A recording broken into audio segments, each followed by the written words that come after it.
We're going to be doing a repair here on a Gateway laptop that's having power problems. Don't know exactly what the problem is now, but the first thing I'm going to do is test the power adapter. So let's get out the voltmeter, plug in the power adapter, set it to 20 volts. Take the black lead, which is the ground, put it on the outside of the tip on the power adapter. Take the red lead and stick it into the middle and touch the pin and see if we get up to 19 volts.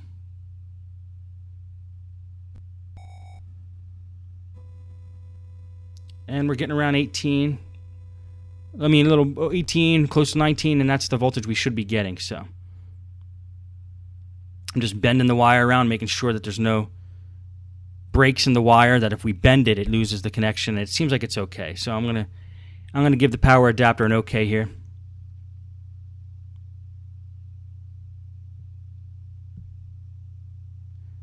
So we're going to have to assume it's something on the inside of the computer, probably the power jack. When we plug the power adapter into the computer, these gateways usually have a battery light, a purple light that lights up, and there's no light there. So something's wrong.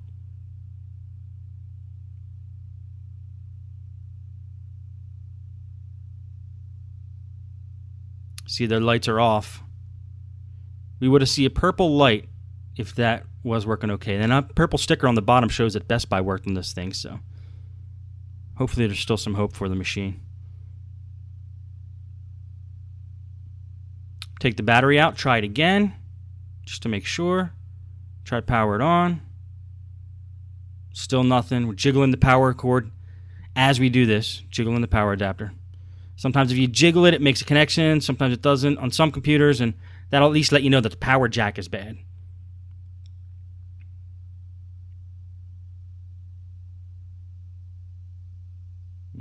I'm constantly pressing the button as I'm jiggling around. Still no power, so let's open this thing up, take a look at the power jack, and see if there's anything wrong with it there. Now this computer is awfully dirty, and I really like to work on laptops that are clean. So I always try to clean them as I take them apart or before I take them apart. If it's so dirty, sometimes I just clean them before I even start working on them, just so I could see the screen, I could touch the keys without feeling grossed out. And what I do is I take a monitor wipe. I actually clean the screen first with the monitor wipe. Then I use that same monitor wipe and just go over the rest of the computer. Those monitor wipes are actually great for removing dirt and grime. They used to be alcohol-based. I don't know what they use now, but it's a good substance or solvent, whatever they use in there, that it does a good job of cleaning. And then if there's lots of chunks under the keyboard, I'll take a wet dry vac with the brush attachment and just brush over the keyboard, get all the chunks out from under it. You can't really see from this angle or this close how much stuff is really gunked in there, but I think there's a lot of junk under the keyboard that I'm sucking out there.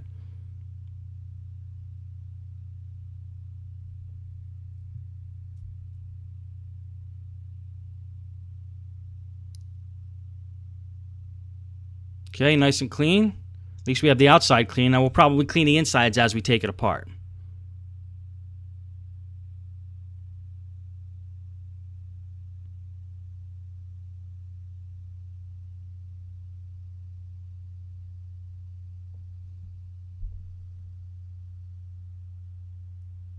Now there's a plate under this computer that covers the RAM, the processor, and the wireless. No, just RAM and the processor. And we're going to take that plate off first and get those components out. We just want to start taking components out of the machine. Anytime we want to work on a motherboard, we just want to detach all components from the motherboard that we possibly can right off the bat.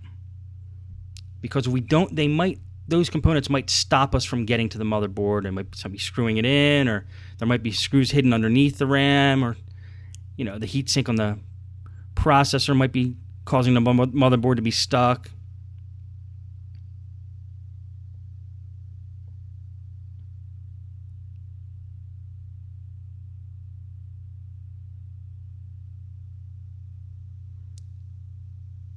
So there we go. We could pull the heatsink and fan out in one shot, detach the fan from the motherboard. Let's take the RAM out.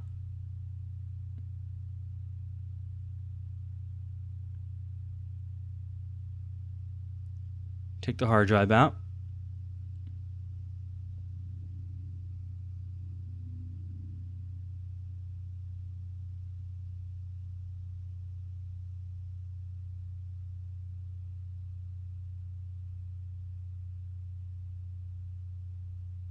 and then take this cover off, which will expose the wireless card. And on this particular gateway, to get the keyboard off, you got to get to a screw under that particular panel. It's kind of a tricky little screw there, but I'll show it to you later. Actually, I'm taking it out right now. This is the screw that's holding the keyboard in. You would never know it. There's no markings. And this other screw is the other screw that's holding the keyboard in. Just because I've taken apart so many of these, I know to get those out first. Otherwise, the keyboard will not come off. Now I'm taking off the screws that are holding on that front, I call it the hinge cover plate. It's the plate that's right above the keyboard and right under the screen. And it basically gives you access to the keyboard and the screen. And since I'm right here, I'm just taking the 2 screws out of the back of the computer. Sometimes there's screws in the back of the computer holding in the hinges that keep the screen on. So let's get those out.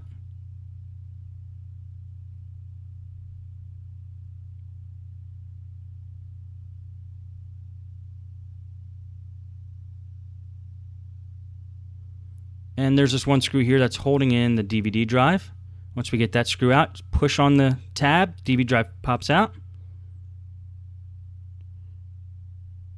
And this drive is damaged, there's no front cover. You can actually see water damage there, that's not a good sign. So hopefully there's not major damage done to this motherboard. But always look for water damage, white spots on the board or on the hardware.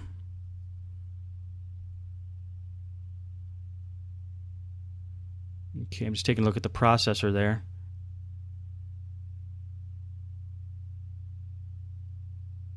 Going to leave the processor on for now. It's not really in the way. And I'm going to get a Phillips out, or a straight edge screwdriver, I'm sorry. And pull under the hinge there. And pop that hinge cover plate off. Now we unscrewed those screws from the bottom, so now we know that there's no screws holding it in from the bottom. So we could apply a little bit of pressure here, knowing that it will come off. And actually there was no screws holding it in, but it's always better to be safe.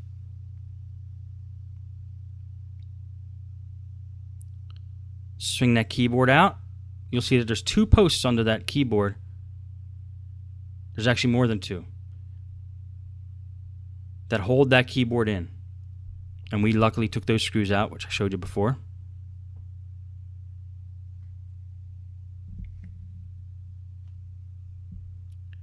Now let's get the wireless cables out there, and then the LCD cable.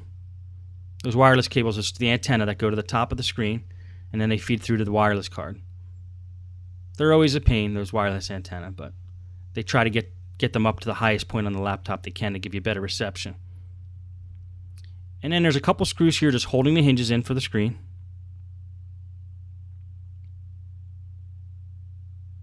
Oops. Oops again. Sometimes when I rush, I drop that screwdriver, so.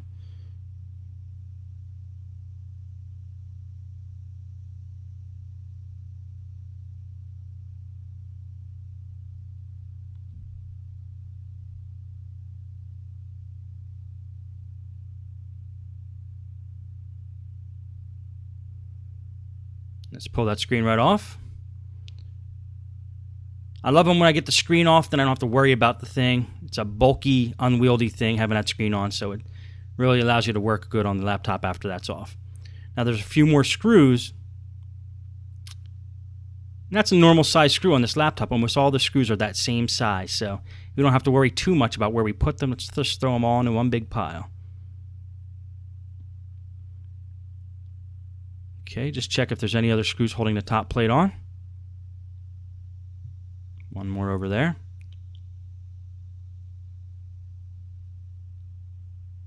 Let's detach the ribbon cable from the touchpad.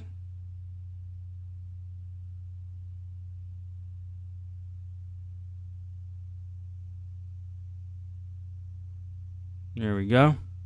Now we don't have to worry about breaking that cable when we take the top cover off of the bottom cover.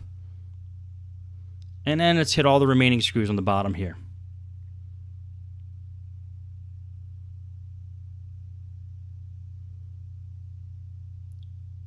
One thing you might want to try if you want to speed up your repairs is to get an electric screwdriver. But I am very partial to this tiny one I have here that I've been using on laptops for 2 years now, probably. Same screwdriver. And it does the job fast enough for me.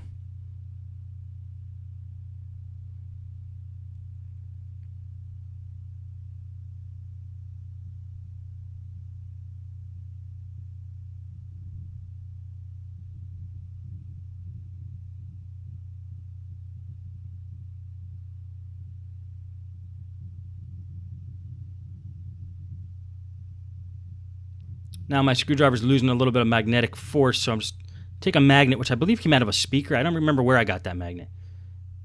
And scratch that screwdriver onto that magnet and recharge the magnetic force. Okay, let's just make sure we get all the screws out. We're going to attempt to lift the top cover from the bottom cover. And if there's no screws holding it in, all will come off very easy. And there is a screw that we missed.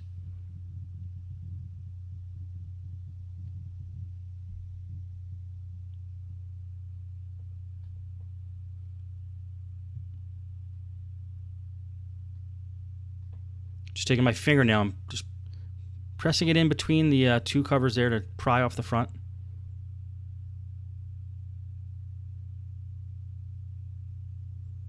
I'm just checking the computer for corrosion. It looks like something did spill in there with that discoloration on the top cover. Now let's just take a look here. Look under these. Always look under that sticky black plastic if you could get it off. See if there's anything that got under there, any water, moisture.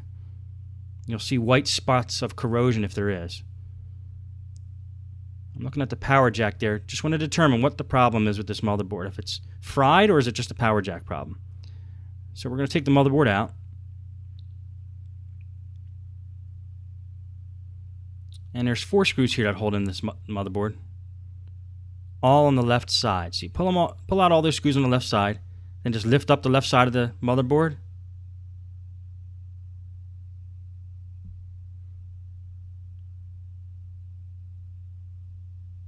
I was playing air drums there for some reason. And then, because I'm talking to my dad as I was doing this, but you don't hear the muted original footage. And you pull up the left side of the motherboard. That allows you to pull the right side up. And then there's that one cable there. You got to get off the motherboard. Pull that off. Motherboard is free. Now we're able to throw it down there and look to see what's going on with this thing. Take this opportunity to clean it up. Get the paintbrush. Gets all the dust out.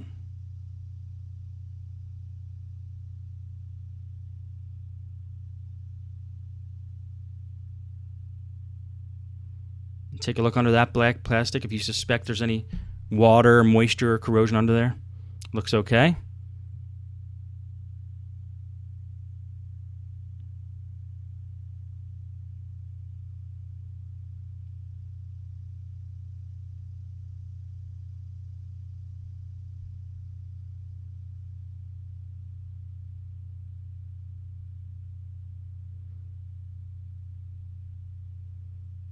Okay, now I'm interested in the power jack. If there's any points on the motherboard where the power jack's not making a connection or there might be a loose connection.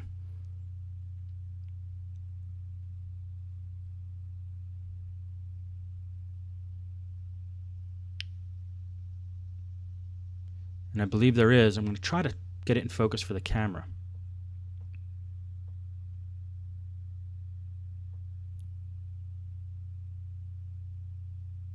And there's a spot right there at the end of my finger where the positive pin is coming through the motherboard and not making a strong connection to the bottom. So, and these gateways are tricky because there's also a point at the top, and a bad USB port on this one actually, but there's a point at the top of the power jack 2 that needs to be resoldered.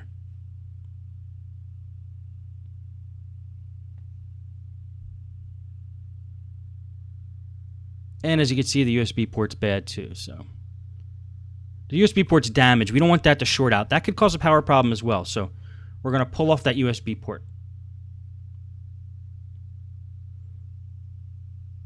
Not even going to try to repair it.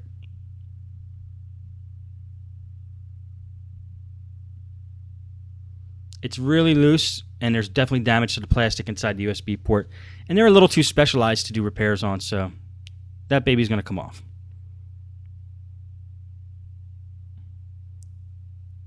Three of the four connections on that USB port were already torn apart, so we just got to get that one last one off, and then we'll be okay.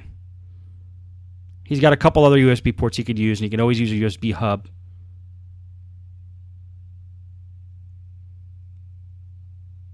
Just taking the old toothbrush there, again, a non-used one if possible, and just making sure there's everything's clean off the motherboard in that spot. There's no short circuit.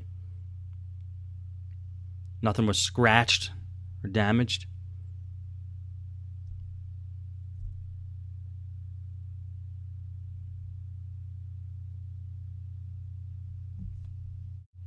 And I got the soldering iron out and a little file. And what I'm going to do is scratch a spot on the surface of the motherboard where I'm going to attach some solder and run a wire to the power jack. Basically, I'm going to bypass the original connection the power jack is making with the motherboard and instead replace it with a wire. And again, I use a wire because wire has flexibility, and these power jacks get bumped around a lot. And if you have a brittle connection, it's very likely that brittle connection is going to break if somebody impacts that power jack or somebody trips over the power cord while it's plugged in. So by using a wire, we're going to bypass the original circuitry and use our own method here, which will allow flexibility. And I'm taking a little piece of red wire, stripping off the ends,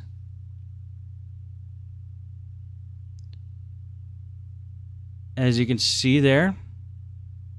And then I'm going to attach some solder to each end of that wire. I'm going to solder it to the motherboard and connect it to the power jack. Now, in this particular gateway, we have to do this on the bottom and top of the motherboard because there's 2 points of connection. Now, you're going to see here this little spot that I filed out once it comes in focus. It's a little tiny spot right above where it says D1 towards the top of that board there.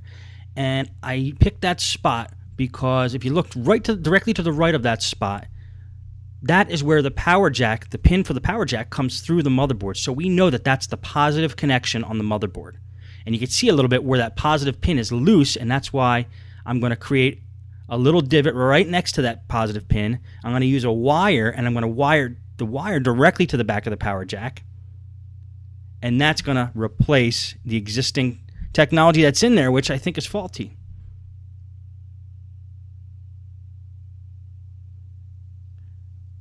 This little device I just pulled out that's holding the wire is called helping hands. You should definitely have one of those for your shop. And we're going to pull out the solder here, and we're going to solder some solder to each end of that wire. Now, the soldering iron has been plugged in for a while, so it's hot. And we're going to take the soldering iron here and just melt a little bit of solder on each end of that wire. This is the technique I like to do. Like I said, I'm not a soldering professional, but this is what works for me. I like to coat each connection that I'm going to work with some solder, and then afterwards, after I get all the connections set up, I just attach 2 connections together, melt the solder together, and it makes a good solid connection.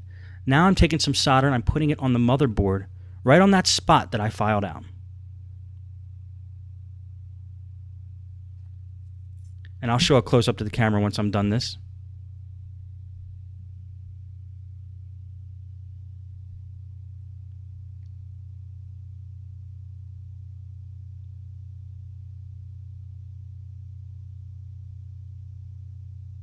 Now, you don't want the exposed connections at the end of that wire to be too long, otherwise they might short circuit with something else on the motherboard. You want to keep them short. You can't really see exactly what I'm doing here, but I'll show a close-up to the camera. I'm just soldering that little red wire to the spot on the motherboard where I filed out, a spot where I could solder.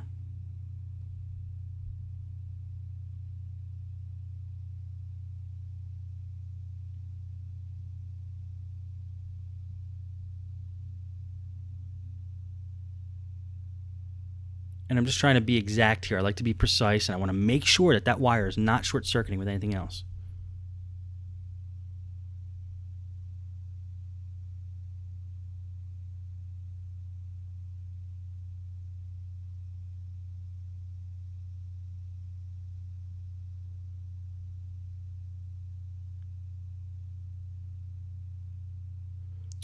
And I like to grab it. You see what I did there? I'm going to keep this in the film. It's not quite a blooper. I always test. After I make a solder connection, I yank it with my pliers and make sure that the solder connection is strong. Because if it's not, and that connection wasn't, the customer will be back. So I always do the plier test at the end and just make sure the solder connection is strong.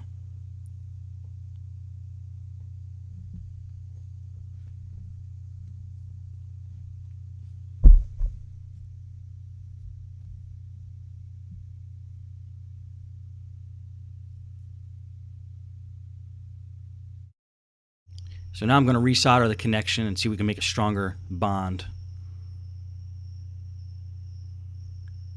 Again, I know you can't see my hands in the way, but I'll show you the finished product as soon as I get it soldered on.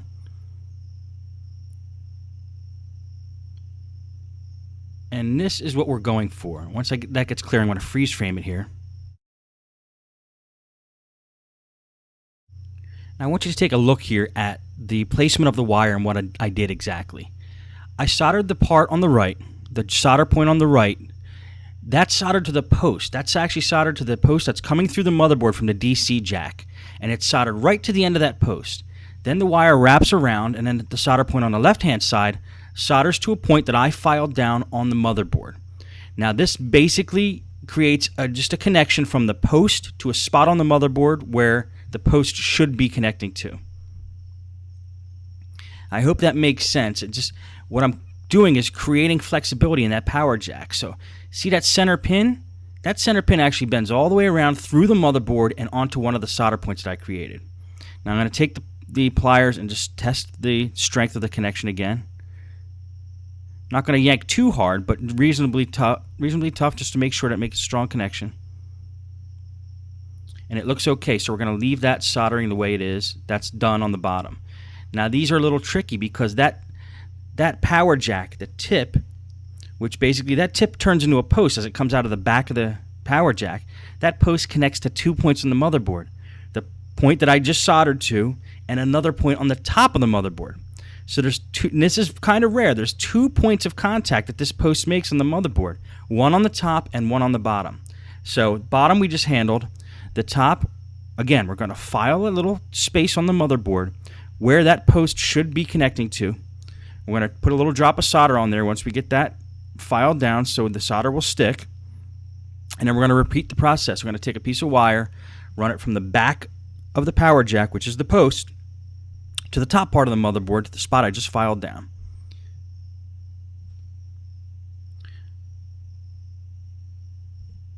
I'm going to freeze frame it again here once this gets in view and show you exactly what I did. Now I want you to take a look at this close-up. This arrow is pointing to the post that's coming out the back of the power jack. That's your positive connector. That's the same thing that's coming out this side of the power jack, which is the tip in the middle of that jack. That tip goes and comes out the back of the jack as a post and attaches to this spot on the motherboard. You'll see the little drop of solder I created right here, which is on the same contact point that would be touching, that post would be touching. Now, as you'll see, I'm going to be creating a connection from the post to that solder point I just created using a wire. So I'm basically doing the same purpose, the same function as the original power jack did, except I'm using a wire again, just to give it a little flexibility, but it's touching the motherboard in the same spot that the post would be, except we're using a wire. Hope that makes sense again, like I said, and we'll see how it turns out.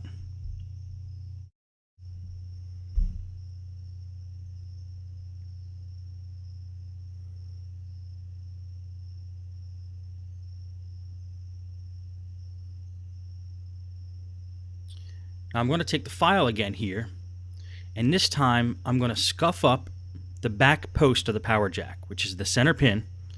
Comes out the back of the power jack. It's now becomes a post that goes into the motherboard. I'm going to attach our wire from this post to that solder point I created, but I need to scuff up and scratch up that post so the solder will stick. And that's what I'm doing with this file here.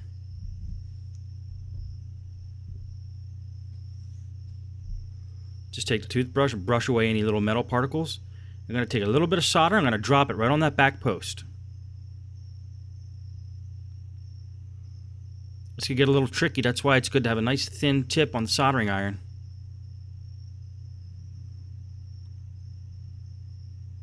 Definitely don't use a soldering gun for this kind of thing. You want something very fine. This is only 15-watt soldering iron.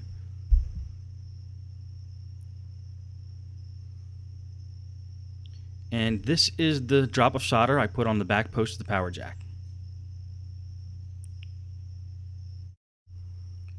Now we're going to cut a little piece of wire.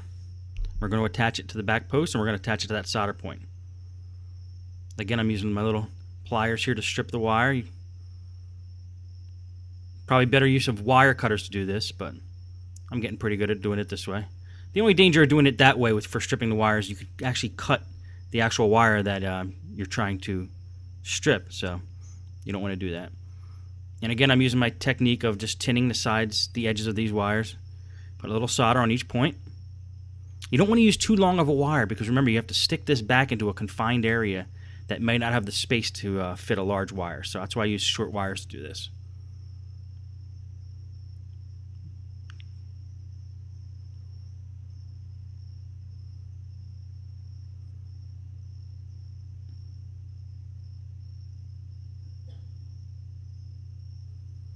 Okay, I'm going to use the pliers to hold this in place. I'm going to try to zoom in to give you guys a better view here.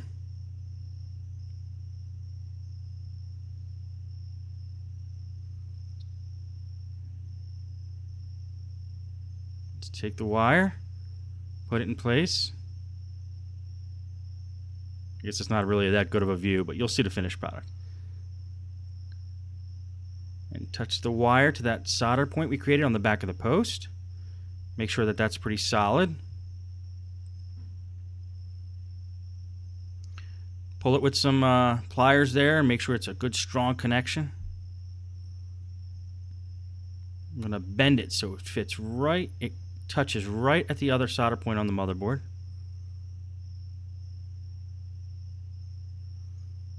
Okay, the end was a little too long, so I just cut a little bit off. You don't want too much metal showing on the end of these wires because then it has a chance of short-circuiting.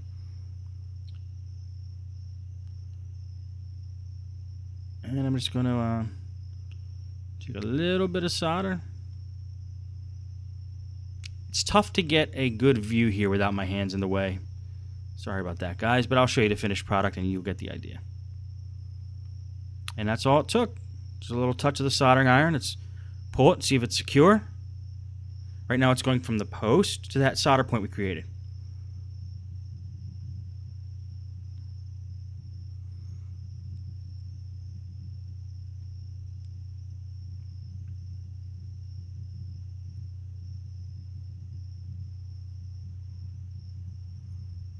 And I think we got a winner.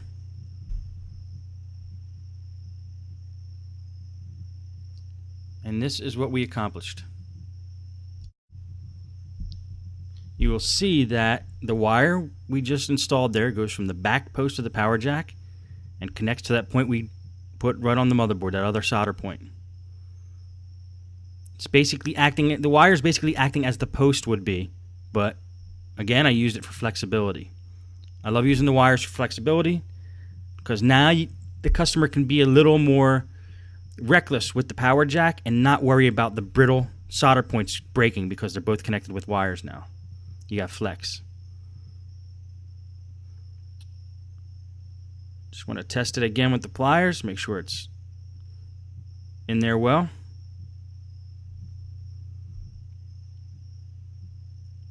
And we're good to go.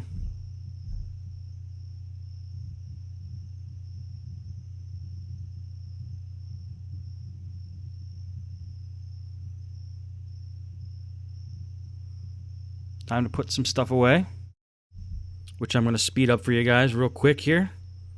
Then we're going to put the rest of the computer back together. Now I'm going to take the CPU heatsink and CPU fan here You see that broken metal? That's actually how it was removed from the processor. The processor has some metal on it as well. And we're going to have to get that off and probably put some thermal grease on the processor and make a better connection. See, I'm scraping off the metal that is broken. So a lot of times on laptops, the manufacturer likes to use that thin sheet of aluminum or whatever it is to create a connection. But when it rips apart, the seal between the processor and the heatsink is not that great, so we're going to have to do it the good old-fashioned way with thermal grease. You want to get that processor removed of all the gook on there and make it nice and shiny. And then be careful that there's no residue of the paper. If you're using a paper towel like I am, make sure there's no residue of a paper towel. It might burn up. So once I'm sure I get the residue off, it's a little piece of Scotch-Brite I'm using. Just don't use that. You don't want to push too hard with that. You can on the heatsink, but not on the processor itself. In fact, it's not a real good thing to use, but it might give you a little bit clean surface to work with. This gets to be kind of a pain. It's real gummy. When you get under that sheet of aluminum, there's a gummy residue that you have to get off. So just do the best you can. And then once we get a nice clean spot on the heatsink there, we'll reattach it, put a little drop of thermal grease, and we'll be okay. In fact, I'm using a real fine grade sandpaper here.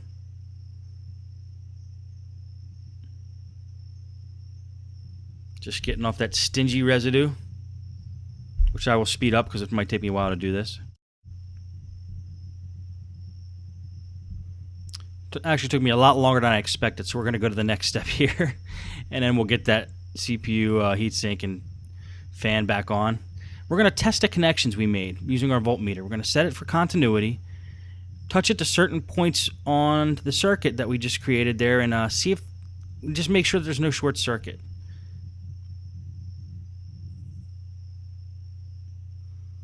I'm just touching a ground point, and then those two wires that we put on the motherboard, they're both on the positive side. They're positive points on the motherboard. So if we touch a ground point to one of those points of that red wire we just installed, and you hear a beep when you're testing for continuity, then you know, because it should not be touching any ground points, those wires we installed. There should be no contact with ground points.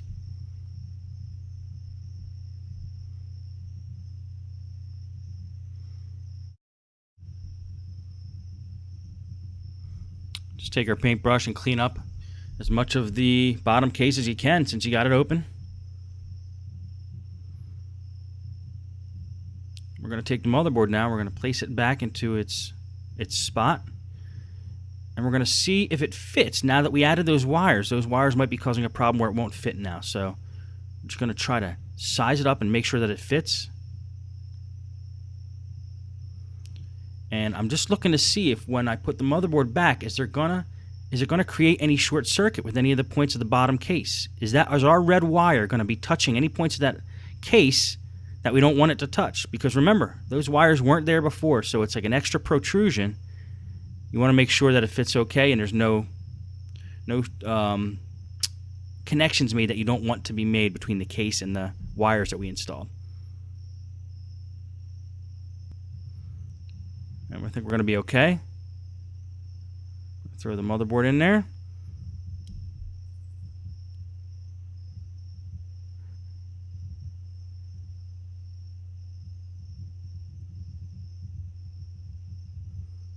Again, if it doesn't sit flush, find out why. And in this case, it's not sitting flush because that wire was under there, which is the speaker wire. Now I'm going to speed up the video here. Again, this computer gets put together the same way it came apart. Use the proper screws and the proper holes there. Get it all back together.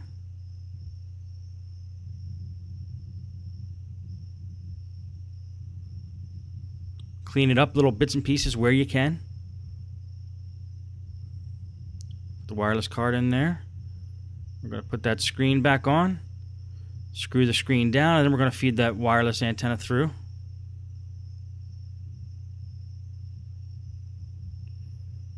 put it back in the little slot it goes in. Same thing with the LCD cable.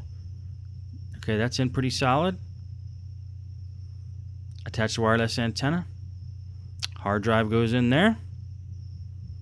And I'm going to slow the footage down as I install the heat sink on the CPU. Again, get the stickiness off of that CPU. I'm using Scotch-Brite, but just use it very, very gently if you're using Scotch-Brite. Clean it off with the paintbrush, make sure there's a good connection. I'm going to pull out the thermal grease here. I use Arctic Silver, but it's actually the ceramic version. So it's not quite silver, but the company's Arctic Silver. And I put a little dab on there.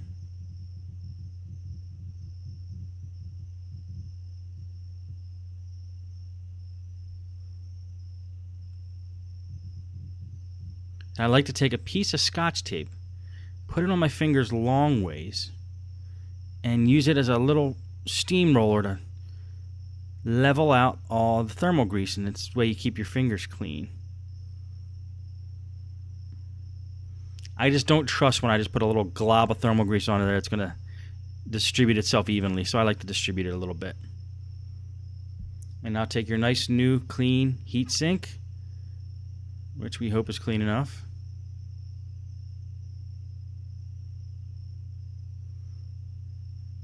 Sometimes the best way to get that stickiness off is with your fingers.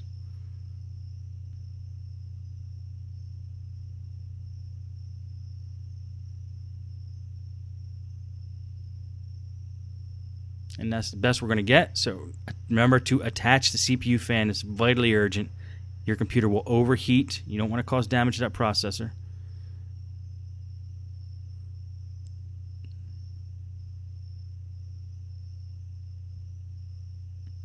And it's a little hairy in there. That's why it might have been a good idea to do this before we put everything back together. But I think we'll be all right. There it goes.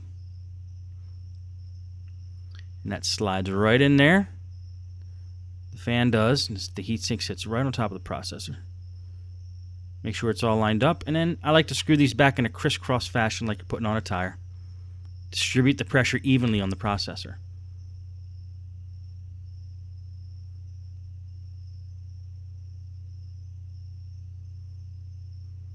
And these plates, this is the last plate I got to put on. This covers the fan and the heatsink. They get dusty. They get dirty. Clean them up since you have them out. Like I said, always try to give your laptop back to the customer in a better condition, in a cleaner condition than when you got it. Cleaner is the key word.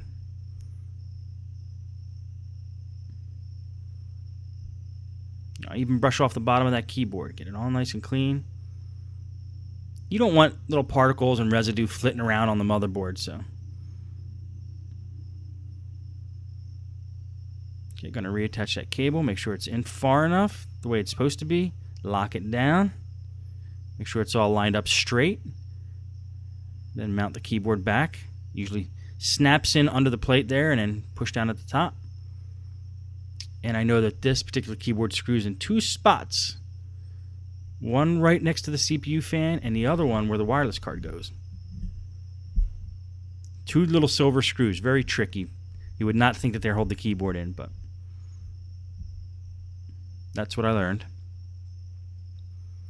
Then we're going to mount this plate back on, and then we're almost done. Yes, Best Buy worked on this. You can tell by their lovely purple stickers. Chances are they didn't open it up. Otherwise, they may have charged this customer more than this computer's worth. Sorry, Best Buy, but your prices are real high.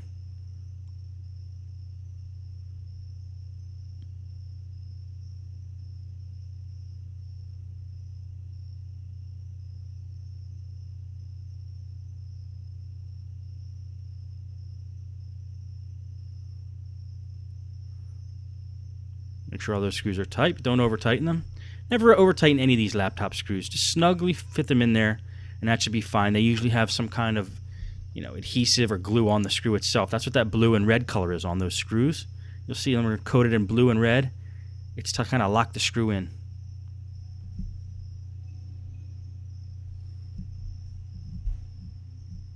And get all those screws in. I'm unscrewing it now for some reason. I forgot something. What did I forget? I think I just remembered, but if you guys were observant, you would know. And the missing thing is, yes, the RAM. And I shouldn't have put that one on top first. It's impossible to put that bottom one in second. So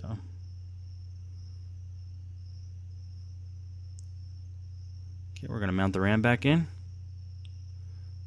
Put this cover back on. Then the only thing we should have left is the hinge cover plate, the plate covering the wireless adapter. Throw the battery back in, and I think we're in business.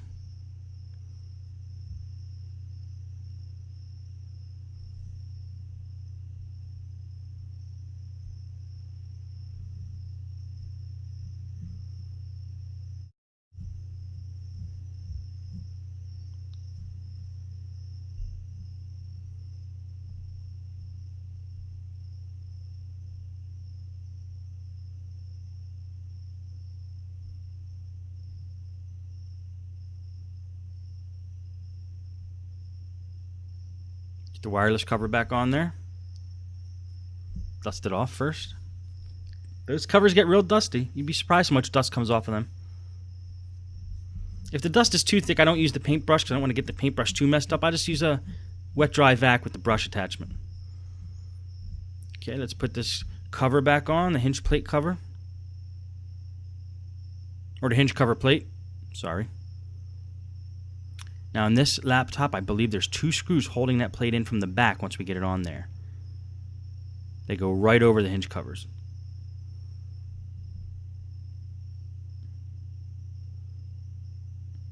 Just snap these in. Sometimes they take a little maneuvering, but they will eventually go in, and they need to lay flush. They need to lay exactly how it was before you took it off. And you'll know where it is because there won't be any lumps in it.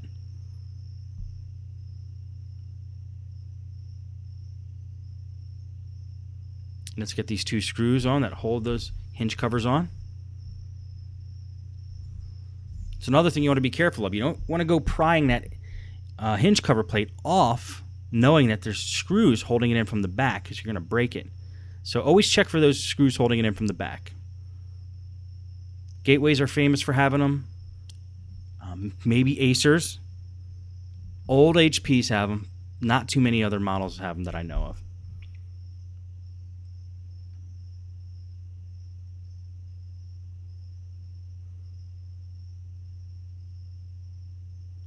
Now, before we plug anything in, I always like, if we do a major power jack repair, I always like to test to see if there's any short circuits before I plug anything in. I don't want to fry anything.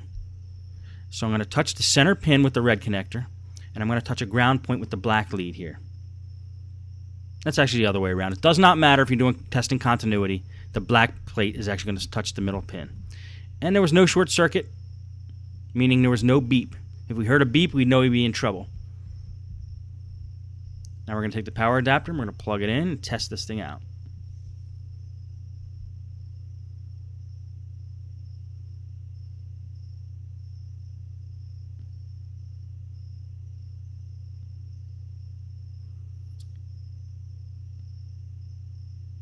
And we're getting nothing. Why are we getting nothing? Time to diagnose now. Let's test the power adapter. And we're getting 20 volts or 19 volts. You couldn't see it, but the power adapter appears to be working. So let's plug the battery in and see what's going on. I'm pretty confident we did the repair okay on the power jacks, so there's got to be something else going on here. Let's see if it charges the battery. We got the power adapter in there. We're going to jiggle the power adapter. See if that makes any difference. Still not powering on. Now here's a little bit of a revelation. I skipped forward a little bit. With the power adapter in there, we got the battery light charging. When we move it the slightest bit, it goes off. Once we jiggle it and let it sit, it goes back on. Computer power's on. Everything seems to be fine. So I'm going to tell you exactly what happened. What's wrong with the power jack is the inside tip of the power jack is very worn. The tip is bad, and the hole, which is on the inside of the power adapter, just became too big through all the use and damage and whatnot. And it's so big now that it's not making a connection when we plug it into the power jacks. The power jack's okay. It's just a loose power adapter now. So what we're going to do is replace the tip on the power adapter. So as you can see here, I cut off the tip of the power adapter, the existing tip, and I already stripped out the wires. We have one that's bare and one shielded with white shielding there. The white shielding one is the positive. The unshielded one's negative. This is a Radio Shack adapter plug, size N, which fits the gateway. We're going to mount it just like that. First thing we want to do, because I always forget to do this, is put some heat shrink tubing over the wire.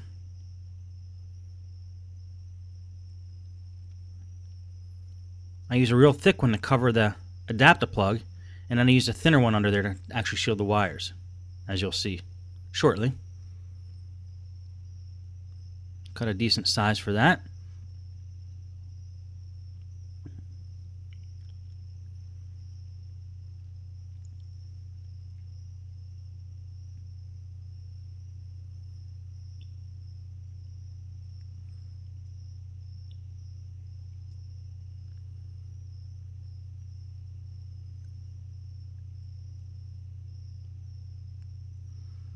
I'm going to pull out the helping hands here, which will hold the wires for me while I do some soldering.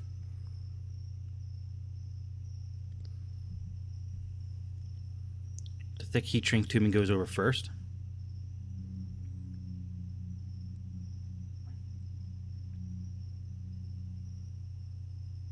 And what I'm going to do now is sand down the posts on this adapter plug. See, the adapter plugs are meant to be plugged into a different adapter, not for wires to be soldered onto the bare pins there. But I found it makes a good repair on a power adapter. You could buy the Radio Shack adapter that it plugs into and then just solder the wires together, but I found the wires in that adapter that this adapter plug plugs into are a little too thin. So I like to go right from the power adapter wires right into the adapter plug. It's not pretty all the time, but it'll work. And you can see I scuffed up the pins there. We're going to put it in the helping hands. We're going to drop some solder on there.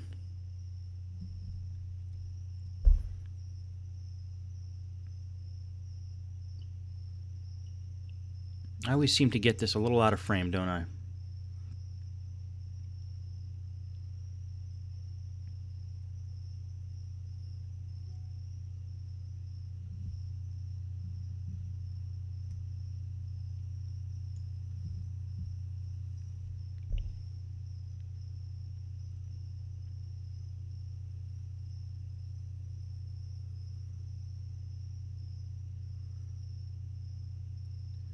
And there we have it. Solder is dropped on there securely because we scuffed it. The solder's not going to go anywhere. It's not going to break off.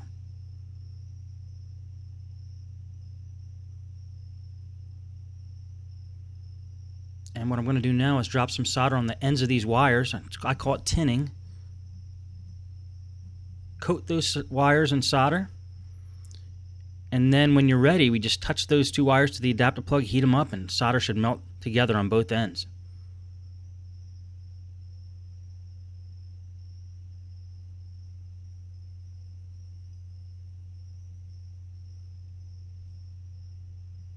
Now these wires are copper already. We don't have to sand the wires down. The solder is going to melt right into the copper.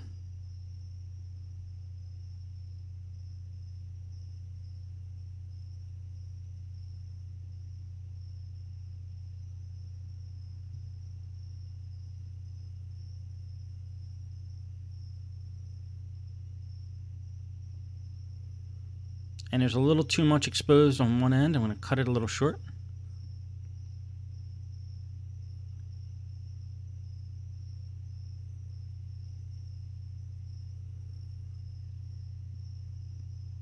There might be some stray wires hanging off the edge. Just make sure everything's nice and clean. You don't want any short circuit here. And this is the product we're going to get. Camera doesn't like to focus unless I put my hand as a background, so there you have it.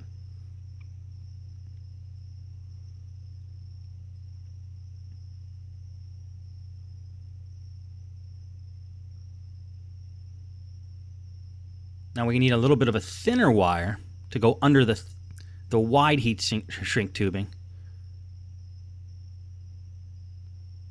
And you'll see how this works after we get everything on there. Well, we found a good piece of heat shrink tubing that'll fit over the inside wires there. Cut it to a reasonable size.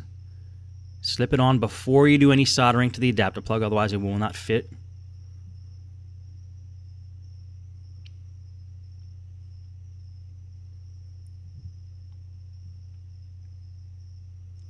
Okay, we're going to get out the voltmeter here.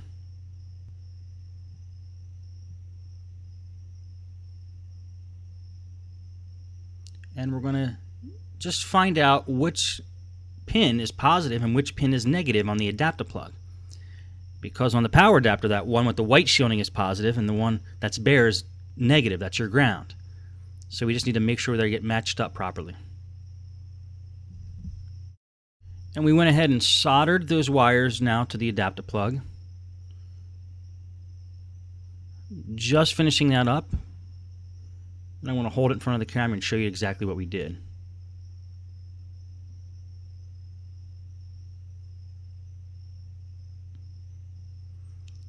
And this is our product at this point.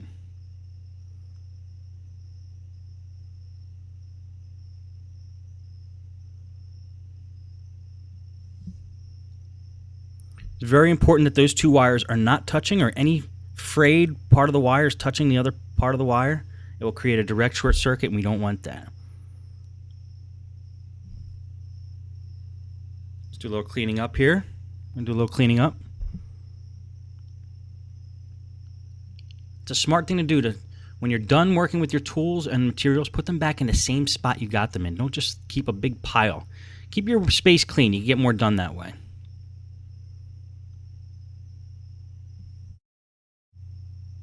Now what we're going to do is take some electrical tape here and we're going to wind it around those wires that we just soldered, just to make sure that they stay separated and they're insulated.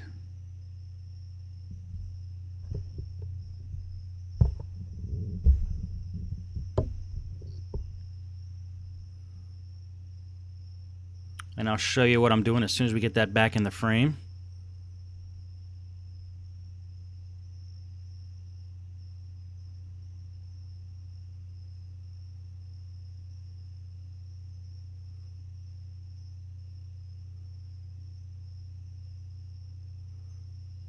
We got the electrical tape around the two wires, and then we pushed up the heat shrink tubing over those two wires. The smaller heat shrink tubing, and then we take the thicker heat shrink tubing and we put it over the adapter plug. Now we're going to take our voltmeter before we do anything, and before we seal up the heat shrink tubing, and test the power adapter. Make sure that we're getting the proper voltage through it.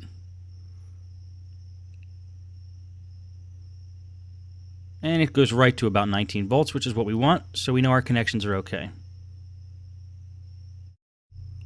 Now, because I don't have a heat gun or a lighter, I'm actually going to use the barrel of my soldering iron to melt the heat shrink tubing. Not the most optimum thing to do in the world, but it's workable in a bind, and it gives you a nice even, shrinking of the tubing, which is what we want. So once we get the inner part melted, we do the same thing to the outer part. Try not to keep the soldering iron on the heat shrink tubing at one place one time. For too long, it'll burn, and it won't smell real good either. I'm going to speed this up for you guys.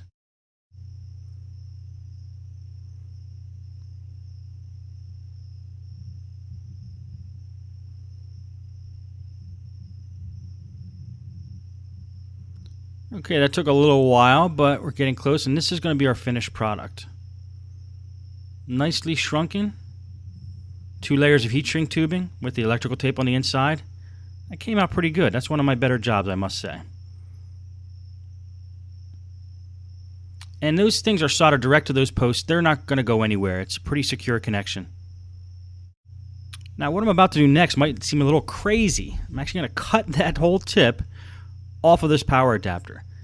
In between the footage here, I tested that power adapter again, and I found out the power brick itself was actually bad, not putting out the proper voltage. So since we already installed a tip, got all the heat shrink tubing done, we're just going to install this tip on another power adapter.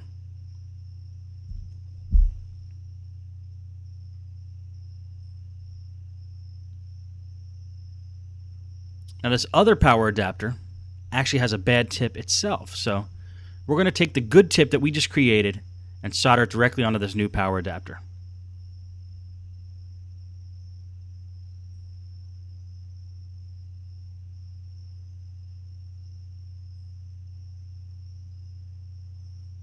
And what we do with this is, we cut the wire, then we separate the ground from the positive.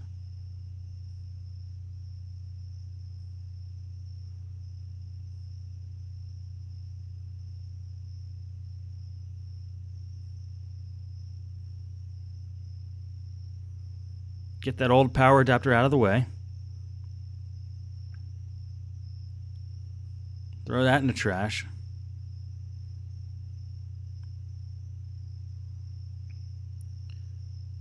Okay. We're actually going to plug this in now and test the voltage. Make sure you do not touch the 2 wires together, positive and negative, while you're doing this. Got our voltmeter out.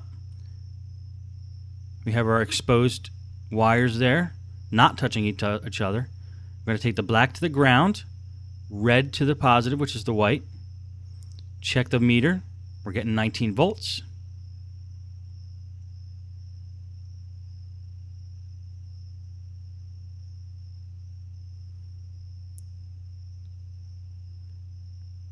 We're going to unplug that power adapter. We don't want any voltage running to this while we're working on it. I did that once. It wasn't fun. Caused a rather large spark. And now I'm going to strip the other end. Solder these 2 pieces together. We'll be golden.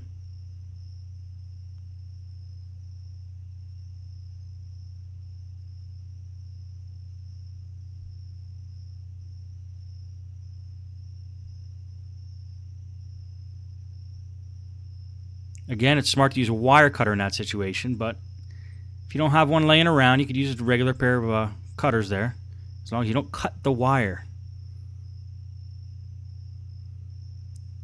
Okay, once you get that exposed, twist it so no fray wires are hanging out.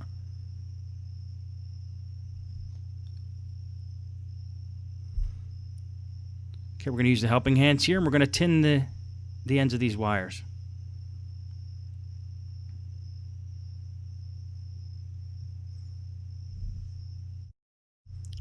Now, the camera didn't quite catch it, but what happened was I tinned the sides of all the exposed wires.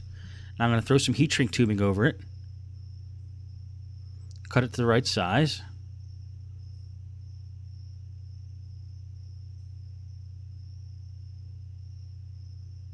Now we're going to solder the 2 ends together.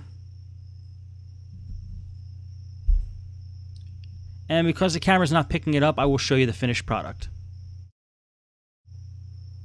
Okay, there's the cable sitting right there with the heat shrink tubing over it.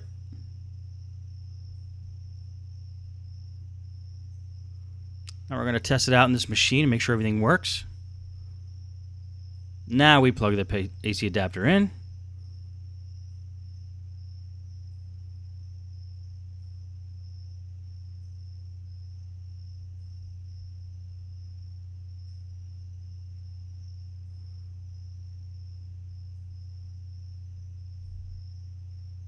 Pull out the voltmeter and do one last check just to make sure there's no short circuit and we're getting the right voltage.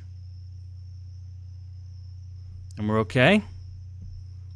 No beeps, and we were getting 19 volts or 18.5, somewhere around there. Plug the power adapter in. Since there's no battery, there's not going to be any charging light, but there is the power light.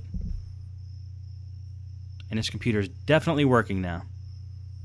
Took a little bit of work, but we finally got it done. That was a power jack and a power adapter fix.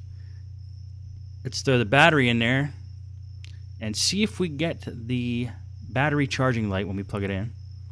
It's that purple light on the front of these gateways.